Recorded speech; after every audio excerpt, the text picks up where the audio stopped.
السلام علیکم، الحمدللہ والصلاۃ والسلام علی رسول اللہ۔ آج ہم سورۃ الفاتحہ کے بارے میں مفید اور اہم معلومات آپ تک پہنچانے کی کوشش کریں گے۔ اس کا مشہور نام فاتحہ ہے۔ فاتحہ اسے کہا جاتا ہے جس سے کوئی چیز شروع کی جائے۔ دوسرا نام ام الکتاب ہے، یعنی تمام کتابوں کی ماں۔ اسے سبع مثانی بھی کہتے ہیں۔ تیسرا نام الحمد اور چوتھا نام الصلاۃ ہے۔ پانچواں نام سورہ شفا ہے، کیونکہ فاتحہ ہر زہر کے لیے شفا ہے۔ چھٹا نام سورہ رقیہ ہے۔ ایک دفعہ آپ صلی اللہ علیہ وسلم کے پاس روح الامین آئے۔ اتنے میں اوپر سے ایک کڑے دھماکے کی آواز آئی۔ روح الامین نے اوپر دیکھ کر فرمایا، آج پہلی بار آسمان کا ایک نیا دروازہ کھلا ہے۔ پھر اس سے ایک فرشتہ اتر کر آپ صلی اللہ علیہ وسلم کو قرآن کے 2 پر نور حصوں کی بشارت سناتا ہے جو کسی نبی کو نہیں دیے گئے۔ یہ نورانی حصے سورۃ فاتحہ اور سورۃ بقرہ کا آخری رکوع ہیں۔ ان کا ایک ایک حرف نور والا ہے۔ اسے امام مسلم اور امام نسائی نے روایت کیا ہے۔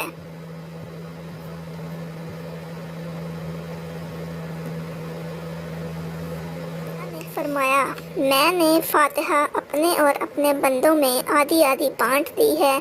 بندہ جو چیز مجھ سے مانگتا ہے وہ میں اسے دے دیتا ہوں۔ جب بندہ الحمدللہ فرماتا ہے، میرے بندے نے میری بڑائی کی۔ پھر جب وہ الرحمن الرحیم کہتا ہے، ارشاد ہوتا ہے کہ میرے بندے نے میری تعریف کی۔ پھر جب وہ مالکی یوم الدین کہتا ہے، ارشاد ہوتا ہے کہ میرے بندے نے میری بزرگی بیان کی۔ پھر جب وہ ایاک نعبد و ایاک نستعین آخر سورہ تک کہتا ہے، ارشاد ہوتا ہے کہ یہ میرے اور میرے بندے کے درمیان ہے، وہ جو کچھ مانگے گا سب کچھ اسے ملے گا۔ اسے امام مسلم اور امام نسائی نے روایت کیا ہے۔